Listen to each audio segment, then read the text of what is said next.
wedge is an either hard or soft fulcrum placed generally on the lower end of the holster between the body and the holster. A fulcrum is the point on which a lever rests or is supported and on which it pivots. In more simple terms, a fulcrum is that centerpiece on a teeter-totter, and it's what allows the teeter and totter. You'd be surprised just how much the principles of how a teeter-totter works actually relates to how we carry and conceal firearms. So let me explain this with a diagram. So with the teeter-totter, we have the ground, and then we have the centerpiece, or the fulcrum, that we then place the long straight piece onto. A teeter-totter at rest, without any pressure being applied to it, sits at an angle, but it's very easily influenced by small pressures on either side. Now, what happens when we move the center of the teeter-totter over to one side? Well, it's no longer the best thing on the playground because it doesn't move anymore. Now let's think about this in body, gun, belt, and wedge terms. The ground is your body, the fulcrum is your wedge, and the long straight board is, of course, your gun. The pressure on the top of the teeter-totter is your belt. Your belt is applying force to the face of your gun and holster, which is what will force your teeter-totter to go one direction or the other. The teeter-totter on your body is never truly at rest unless, of course, you're not wearing any pants, which we really only recommend when you're in the comfort of your own home. For a lot of people, the default settings for their gun or teeter-totter is with the muzzle end of the gun tipping into their body and the top of their gun tipping away from their body, which is undesirable for a couple of reasons. One, it will cause painful hot spots down at the muzzle end, and two, it will cause unsightly printing from the top of your gun. So we solve this by moving the fulcrum of the teeter-totter to one side of the gun, specifically the side of the gun that's making contact with our body, the muzzle. When we do this with the right size and shaped wedge, we can move the gun to a more neutral position, or we can make it so that it actually tips the opposite side of the gun in further to us. This will reduce grip and rear sight printing even more. Now, the body is not a flat surface like the floor of a playground. It has all kinds of curves, and a gun is not a singular board like a teeter-totter is. It's more like a board and a half with one facing vertical to the other. So not only do we have to get the top of the gun in closer to the body, but we also have to get the grip to rotate inward. Fortunately, we can use things like holster wing attachments for this, but wedges can also help out with tipping the grip in closer to the body.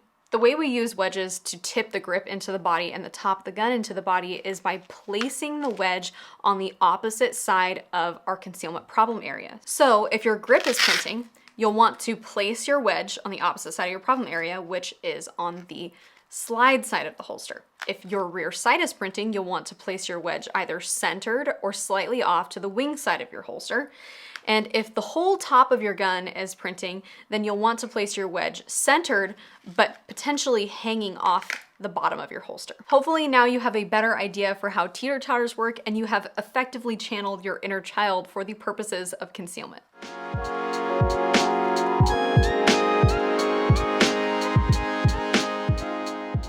Wedge placement is very simple, but if you aren't sure where to start and you just place it anywhere, you might actually make your concealment problem worse. The first step in figuring out where you want to place your wedge in order to solve your specific concealment problem is to use the poke and check method to determine where your concealment problem is. Usually you'll find that your issue is one of three. The edge of your grip is printing, your rear sight is printing, or the entire top of the gun is sitting farther away from you, causing somewhat of a shelf-like printing. The first thing to note is that you're going to want to place the wedge on the opposite side of the holster from the problem area. Being that the problem area is almost always coming from the top portion of the gun that is above the belt line, you'll want to place the wedge on the lower portion of the holster. You may even want to kind of hang it off of the edge a little bit. Not only can this create somewhat of a keel effect by adding some length to the holster, but it can also mitigate any pinching you might be getting from the lower portion of the holster interacting with your abdomen or even your leg. If you're experiencing printing from both your grip and the rear sight or optic, then I would suggest you center your wedge on the bottom of the holster and kind of mess around with different wedge thicknesses. Here's a quick tip for customizing a wedge size without any wedges or wedge materials. Go into your closet or your dresser and grab a set of socks like these and place them where you might need a wedge. You can play with wedge thickness by kind of wadding up the sock or adding its pair to the mix for an even thicker wedge. There's no need to go out and buy a specific wedge product before determining what general size and shape you may need. Okay, back to placement. If your rear sight is proving to be your primary printing problem area,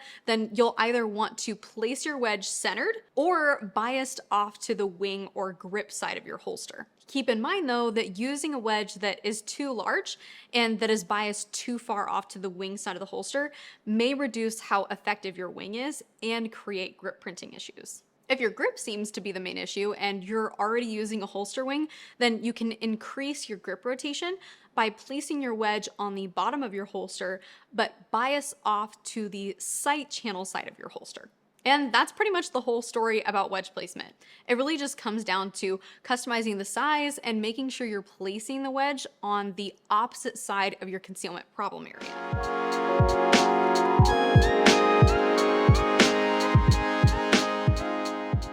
The most common wedge mistake I see is just improper placement. You always want to place your wedge on the opposing side of your concealment problem area. Is your rear sight printing? Place the wedge centered or bias off to the grip side of your gun. Having grip printing issues? Place the wedge bias to the sight channel portion of your holster. Usually forgetting to or simply not knowing to bias your wedge off to one side or another won't produce drastic negative effects. However, placing it too high on the holster definitely will. If the wedge is too high on the holster, then it will reach a point where it's just pushing your entire holster away from your body, making your concealment worse and potentially creating a painful hotspot.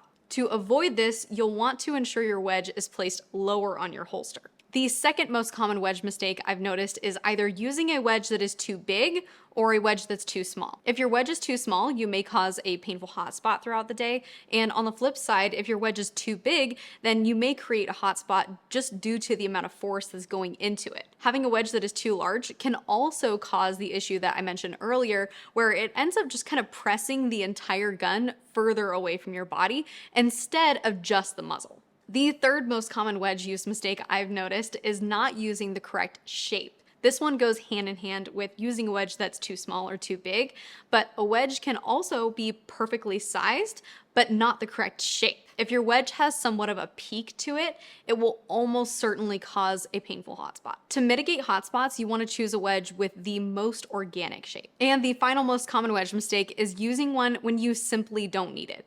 Most people can benefit a lot from the use of a wedge, but there is a whole category of users, primarily women, who are more likely to reduce their concealment by using a wedge. A wedge works by pushing the muzzle away from the body in order to then press the top end of the gun in closer to the body.